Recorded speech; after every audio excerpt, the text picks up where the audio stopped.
Hello everybody, it's the FPS Tester here, aka Verda, and today we're going to be benchmarking Minecraft All the Mods 9, which has been heavily requested. Not this mod pack specifically, but it's been requested a lot that I benchmark modded Minecraft. So here we are. This mod pack has 441 mods, so quite a lot of mods in it. It's definitely the most intensive mod pack that I have ever come across. I'm only really familiar with the All the Mods 2 or 3, and I don't know anything else about the newer ones, but here we are. We're going to be benchmarking the RTX 3060 Ti with the Ryzen 7 7800X 3D with 32GB of DDR5 6000 MHz RAM. I have Minecraft installed on an SSD, which is definitely required when playing with mods, so your load times aren't outrageous, and also when you're in the game it really helps with reducing stutters and FPS drops. So yeah, I wouldn't recommend installing a mod pack, especially this big, onto a hard drive. Definitely put it on an SSD. It's going to be required usually. As you can see, I've got the latest Nvidia drivers, but without further ado, let's get into the game and see the performance, shall we?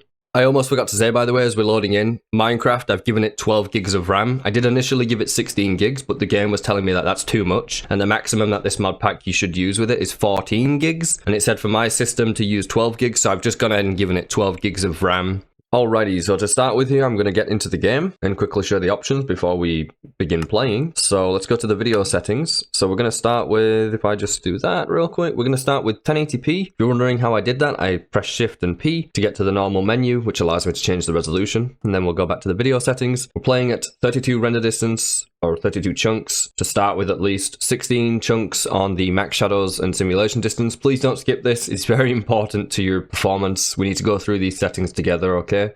So please bear with me while we do this. It's really important to talk about it. The other settings don't really affect performance. It's just personal preference. Under the quality tab, we're playing with the fancy graphics, which is ultra graphics for those of you that are not too aware. Default on the weather and leaves, which will resort to fancy graphics. Particles, I've set that to decreased. Usually in vanilla Minecraft, this has pretty much zero impact on the visuals for 99.99% of the situations. I'm not sure about for the mods. Maybe the modded mod pack has a lot more particles that this setting will affect, but I'm going to leave it at decreased because it's really not needed. On the maximum. Smooth lighting, going to leave that turned on. I've turned entity shadows off because I really don't think you need shadows on entities, and it does affect performance quite a lot if you've got a lot of mob farms and stuff in an area. And so yeah, biome blend is at 2. We've got the maximum entity distance left at default. Mip map levels is at 4 times. Mip map basically makes distant terrain and objects and stuff smoother, makes it look nicer. It does say it has a medium performance impact, as you can see here, but in my experience it actually increases my FPS turning this up.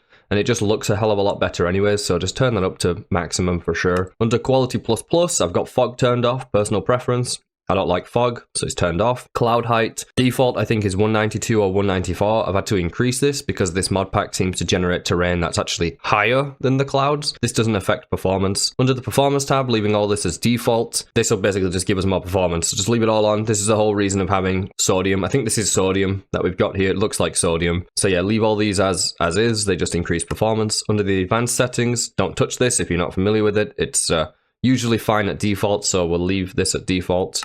True darkness, it seems like this is just purely cosmetics, purely optional, basically. Doesn't affect performance, doesn't say it does at least in any of the settings, I've already gone through it. Entity culling, this will affect performance quite heavily. Essentially, it basically makes the game stop updating entities outside of this distance. So it's a very CPU intensive option to turn up. These are the default values. I'm going to leave them at default, not going to touch them. You can come into the mod pack and have a look at the settings yourself if you want to read like exactly what this does. But yeah, it basically stops ticking entities and stuff further away than these blocks. If you've got a farm, for example, if I'm understanding this correct, if you've got, let's say, a farm or a wheat farm or something that's outside of 64 blocks, it will stop updating that farm, so your crops will not grow, essentially, if you're on a single player world. So you have to be within range of them. I'm pretty sure that's what that setting is, at least it is in vanilla. Other settings, not important. Dynamic lights, I'm leaving these at default. What this does is, say you're holding a torch or anything that emits a light source in your hand or anything, as you move, it moves with you, so it updates the light, makes it bright around you, essentially. And under shaders, we have got some shaders, which we will try later. Those are the settings. Do let me know in the comments what you would have changed, but that's what we're going to play with to start with. And we're just going to be doing single player today. I have got a PC that I could put a server on and test it, but we're not going to do that today. We're just going to stick to single player. So all I'm going to do for the world is set it to creative so I can use commands. I'm leaving everything else at default. Let's generate the world. I'm not going to make you watch this because it takes about 2 minutes to generate.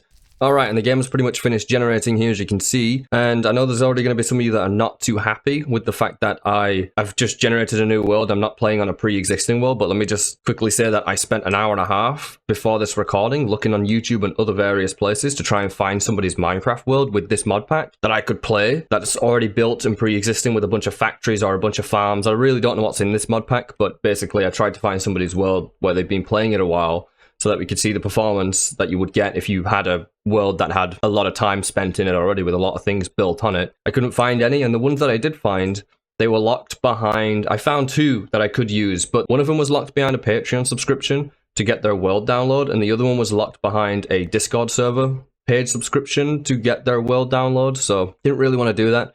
So those are the only 2 worlds that I could find to benchmark on a pre-existing world. But yeah, here as you can see at 1080p using this mod pack on a freshly generated world at 32 chunks, pretty much not the highest settings, but pretty much the highest settings that you should really play on, I would say. We're getting 200 FPS. It did drop down there to like 70 something, and my CPU usage did spike all the way up to like 90%, so definitely incredibly intensive here as you can see. But when you're just running around on the ground, I'm getting 200 to 300 FPS on average. Now, Minecraft is one of the games I actually dread to benchmark. It's not a game that I enjoy benchmarking, if you cannot tell already. It's not because I don't like the game, it's that it's really hard for me to benchmark it. And pretty much everybody on YouTube that benchmarks Minecraft doesn't know how to benchmark it, myself included. It's a really hard game to benchmark because the performance fluctuates literally from world generation to world generation. Performance fluctuates. From situation to situation, the FPS fluctuates. It's really hard to benchmark Minecraft. It really is. So, you know, do expect your performance to change depending on your own world generation and stuff. It really does change a lot. So, as you can see, when I'm flying around generating new chunks, my CPU usage goes to like 60, 70%. And we're mainly here today for the CPU because Minecraft is primarily CPU intensive. So, yeah, the GPU is just kind of relaxing right now at 1080p with this many frames. We will try shaders in a little bit, but as you can see, generating new chunks, CPU usage does go up to like 80, 90% sometimes. And I have got the game installed on an SSD, so we're not going to run into an NVMe Gen 4 SSD. So we're not going to run into any issues with the world generation because of a hard drive, which, by the way, if you are using this mod pack or even playing vanilla Minecraft, don't install it on a hard drive, for the love of God. Please don't. It doesn't work very well on a hard drive when you're generating chunks. So make sure it's on an SSD. For most people, it will be, you know, especially if you're playing on a laptop, you'll have SSDs and it automatically installs into your C drive. So you'll be playing on an SSD most likely. So don't worry about it too much. But I'd say around 200, 250 FPS on average, just doing things. We'll get onto generating a bunch of chunks later on in the video. For now, we're just looking at the performance in the same sort of area, right? But we will do like a world generation test later, because I'm gonna suspect with this many mods, we're gonna have issues generating tons of chunks, like just traveling in one direction. We'll probably end up running into world generation issues, which we'll try out later. But 200 FPS on average, as you can see, for 1080p, 32 chunks, this is more than playable. And by the way, for those of you that are wondering, if you were to lower this to like 24 chunks, which is what I personally play at, you'll see quite a bit more FPS once it's done generating the world real quick. Yeah. So I play at 24 chunks personally because I find 32 chunks is too much. You don't need 32 chunks. As you can see, doing that, I'm at 300 to 400 FPS. It fluctuates all over the place, but 350 to 400 FPS roughly at 24 chunks, just playing around the same area, which, by the way, 24 chunks is still overkill. Look how far you can see at 24 chunks. Yeah, it's really, really overkill. So we'll quickly swap it to 16 chunks. And if you're wondering why I'm flying through this really quick, it's because we've got a lot of settings to go through here today, guys. So I don't want to spend too long on one individual setting. But playing at 16 chunks, I personally wouldn't play at 16 chunks these days. I think it's not that far of a render distance anymore. You know, back in the day, 16 chunks was the furthest you could get, at least in vanilla Minecraft. I'm talking like a decade ago without Optifine. It's still decent render distance, but if you're up in the sky flying around or you have a base that's high up, it's not that much. Like, it doesn't really, you know, you don't really see that far away. But as you can see, at 16 chunks render distance, it's a lot more stable because it doesn't have as many chunks to handle, essentially. And we're getting 500 plus FPS at 16 chunks. So yeah, there's really no reason to play at 16 chunks. I would stick to 24. But let's try shaders, shall we? At 32 chunks. Shaders, complementary reimagined. We're only going to try this shaders today. One of the most popular shaders anyways. So 32 chunks, as you can see, at 1080p. It is playable here at 32 chunks. 100 FPS, 90 FPS roughly, just running around doing stuff. And the game looks really good. I really like this. It looks gorgeous. I'm actually tempted to try this mod pack out on stream. So if that's something you're interested in, let me know in the comments. So I might stream it. It looks like you'll get 70 to 100 FPS with 32 chunks, 1080p with these settings, which is insanely good. We are dropping to the 40s and 50s when we're generating the terrain, but let me lower this down to 24 real quick. Going from 32 to 24 chunks, we jumped up to around 140 FPS with shaders.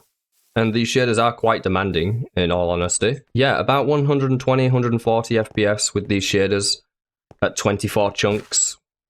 And we'll try 16 chunks just for the fun of it. We are flying through these settings, but there's a lot of settings to go through. And at 16 chunks, we're at 140. Yeah, we just dropped FPS. See what I mean about benchmarking Minecraft? Absolute nightmare. So we're at 150 FPS. Honestly, not that much of an increase in FPS by lowering the render distance down to 16 from 24.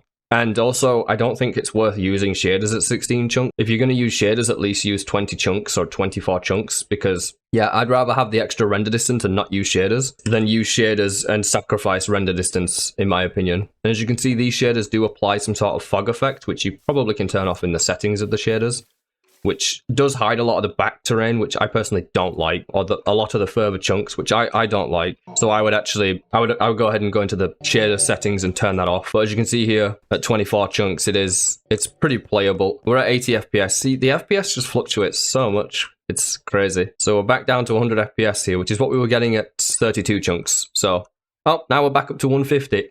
Minecraft is very difficult to benchmark, as you can see. But let's turn shaders off, go back to 32 chunks. And try out 1440p, shall we? We shouldn't see too much of a difference, to be honest. Alrighty, so now we're at 1440p. I'm going to go ahead and adjust my GUI scale to 3 to make it bigger. That's the only change that we're going to make. So 32 chunks at 1440p. Let me get the world to generate first, and then we'll get to it. There we go. It looks like for the most part, my world is now generated, as you can see, which is nice to see. I'm going to reset my FPS counter here. And as to be expected, we're seeing pretty much the same FPS as 1080p. Not a surprise. Minecraft, vanilla Minecraft, or Minecraft without shaders, I should say, not vanilla Minecraft, is not GPU intensive. It's pretty much just all about the CPU and all about the RAM, pretty much. You need RAM and you need CPU. That's pretty much it. And I just want to quickly note that while we've been playing here, we're at about 24 gigs of RAM usage. Now, if I press F3 and you look in the top right at memory usage there, third one down, you can see Minecraft's got 12 gigs allocated to it, and it's nearly using all of it at all times here. Now, this is the amount that it recommended for me on my system, and it said that this mod pack recommends no more than 14 gigs of RAM allocation, and I've given it 12. Which, like I said, it was recommended for my system, which I have 32 gigs of RAM. Normally, I would give Minecraft 16 gigs, but just to potentially avoid any problems, I lowered it to 12 gigs allocation. You'll see the exact same FPS at 1080p and 1440p, regardless of render distance here with this system, simply because it's a CPU bottleneck, so we're not going to try the lower reses. We're just going to get straight to shaders, because this will actually be a GPU bottleneck. And so now we've got shaders at 32 chunks, 1440p, and as you can see now we are actually getting less FPS than 1080p, simply because shaders is GPU intensive, and so the GPU will be the limiting factor here. Here at 1440p, 32 chunks, with the shaders, we're getting 60 to 90 FPS, it fluctuates, pretty much high 60s, low 70s. 1% lows are not amazing, but that can be resolved by setting an FPS cap.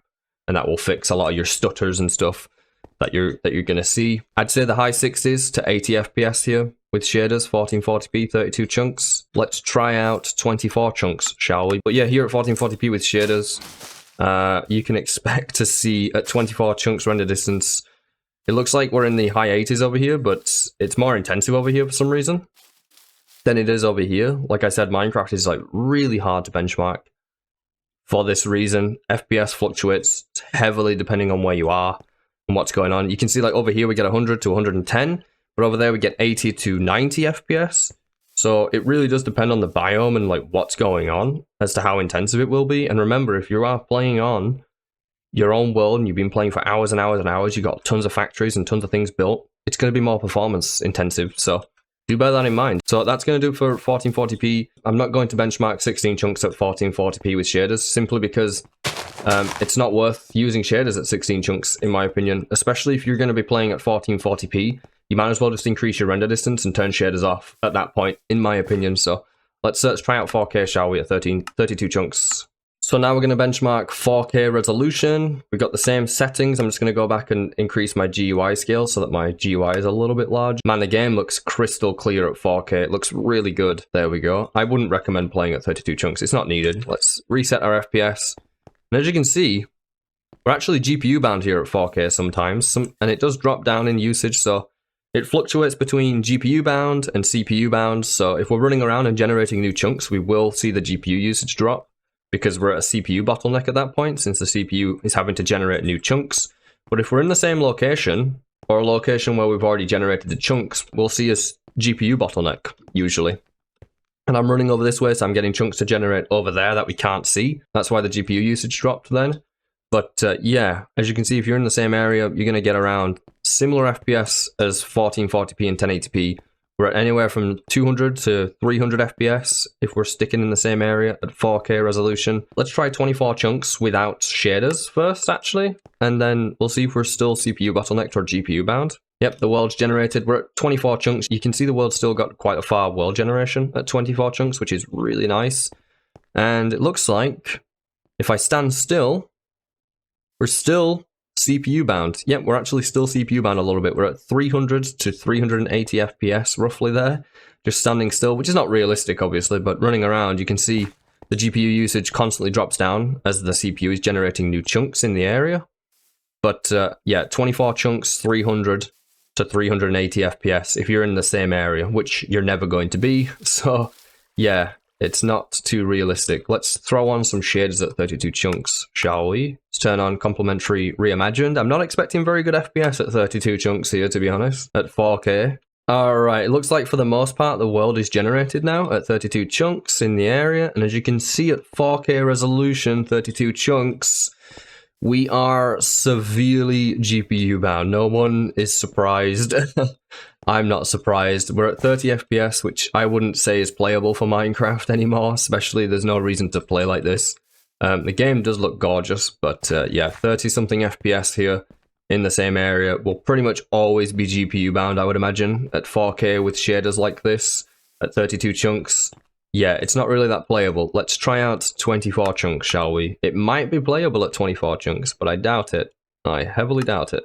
It looks like the world's pretty much generated at 24 chunks. With 4K shaders. As you can see, we did get quite a jump up in FPS. We went from roughly 30 FPS. Let me set the time, set there. There we go. We went from about 30 FPS to around 40, 45 FPS. So we did get a decent jump in FPS by lowering the render distance to 24, but it's still not within playable FPS range, right? Like it's not. It's not playable here, guys, at 24 chunks, no doubt about it. Let's try out 16 chunks. Still don't think it's going to be playable, guys. I don't think it's going to hit 60 FPS. Alright, maybe I'm wrong. Looks like the world's generated. 16 chunks generates like that. It's much quicker. But yeah, it's still similar FPS, 45. We didn't get much, 50, low 60s nearly there. But I wouldn't say this is playable, guys. Yeah, you're not playing 4K with shaders with a 3060 Ti, let's put it that way. At least not with this mod pack. It's not gonna happen. Yeah, it's too demanding. What the hell? Hello.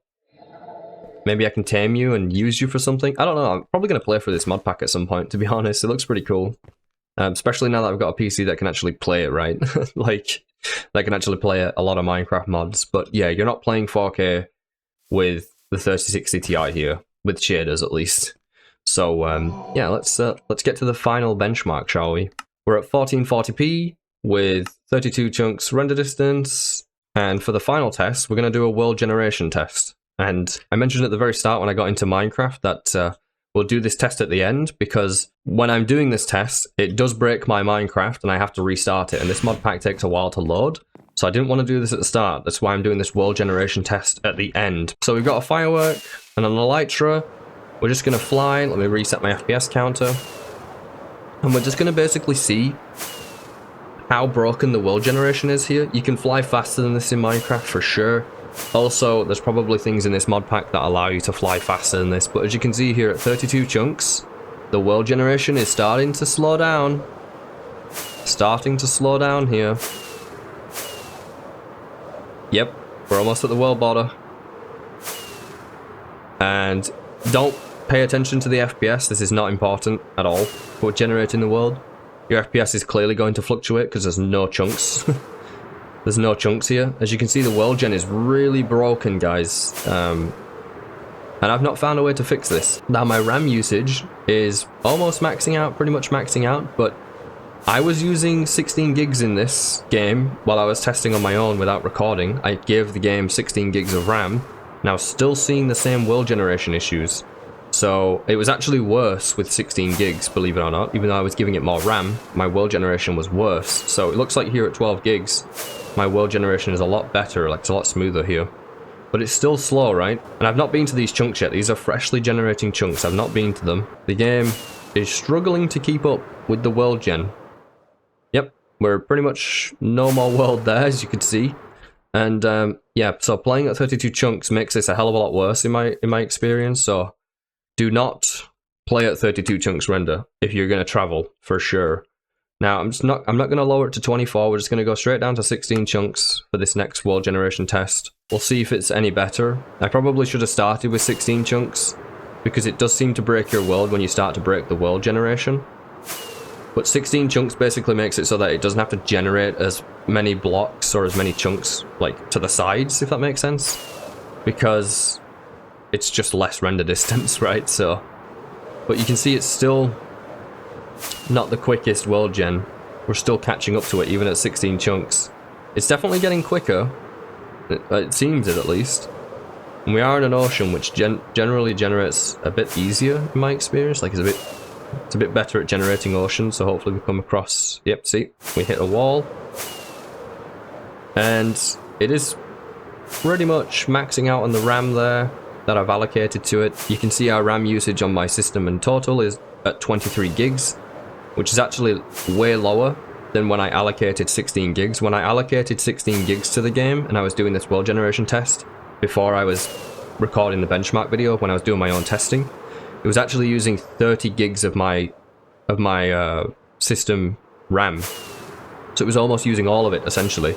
Just by allocating that extra 4 gigs, it was actually using pretty much an extra 8 gigs of RAM. It wasn't using that extra 4, it was using an extra 8. And I was seeing pretty similar performance to what we're getting here.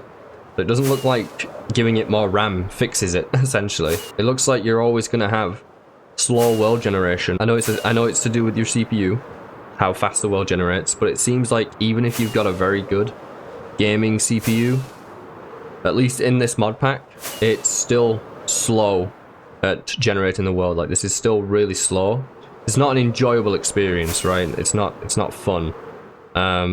Now, there is one fix that I can think of. Whether or not it works, I don't know. And that is to host a dedicated server, whether you buy it or you host it on your own computer on another PC, and you host the server. I don't know if this plugin would work, but if you can put Chunky on it, Chunky is a Minecraft plugin for a server. Basically, you can tell it to generate chunks. So you start your server, you tell Chunky to generate however many chunks you want and where to start generating them. So ideally you would start generating the chunks from your base or your spawn location. It will take quite a lot of time to generate those chunks depending on how many chunks you tell it to generate. But when you then get on the server, it will be a lot smoother because it's already pre-generated those chunks. So it will load a lot quicker because it's already generated the chunks. You do have to do that, as far as I'm aware, every time you restart the server. But it basically will make it so you never see this. because the server's already generated the chunks. That's really, I just simplified it a lot, but that's pretty much what it is. I use it for my own Minecraft server if I ever play Minecraft, because it really speeds up world generation. Essentially, when you're playing, it makes it really nice and smooth. It's not so bad here. I've not been here, by the way. This is still, it's still generating fresh chunks. I've never been here, so. But as you can see, even on a CPU like this, if you're flying around on a Elytra, you're still gonna run into the world generation issues that plagues Minecraft. It's just so poorly optimized, in all honesty. It's just Minecraft, essentially. But, yeah, we'll fly around a bit more here. Sorry, my throat is like, something wrong with me. I'm kind of losing my voice a little bit. I'm not feeling too well. But, yeah, it looks like you're always going to run into this world generation issue, essentially. But that's going to do it for today, guys. If you know a fix for this world generation issue, do let me know. Trust me, I've honestly tried giving it more RAM, giving it less RAM. Doesn't seem to affect it. Giving it more or less threads doesn't really do anything in my experience. It's using all my threads to generate this world. I have taken a look at my CPU and it is using all of my threads to generate the world. So it's just a Minecraft optimization issue with the world generation, it would seem. But yeah, that's going to do it for today. Sorry that I couldn't bring you a pre-existing world with a bunch of stuff on it. I can't find them on YouTube or anywhere else. And if I can find them, they're under a paid subscription thing to get access to them. If you know of somebody who makes YouTube videos on this mod pack who gives their world out for free and they're somewhat trustworthy / reliable, do let me know in the comments. If you got any questions, ask me in the comments. And if you've got a mod suggestion or a mod pack suggestion that you want me to check out, do let me know, because I'm quite out of the loop with modding. I haven't really played modded Minecraft for 8 years, and the last mods that I played recently was like Underground Survival mod pack, where you basically build everything from stone at the start, and also Sky Factory. Those are the only mod packs that I've really used within the last like 2 years or something, and I barely played them, so I'm pretty much out of the loop with mod packs. But hopefully you found some value out of this video. If you did, leave me a like, it really does help, and subscribe if you haven't already. Until next time, guys, take care, and goodbye for now. Bye bye.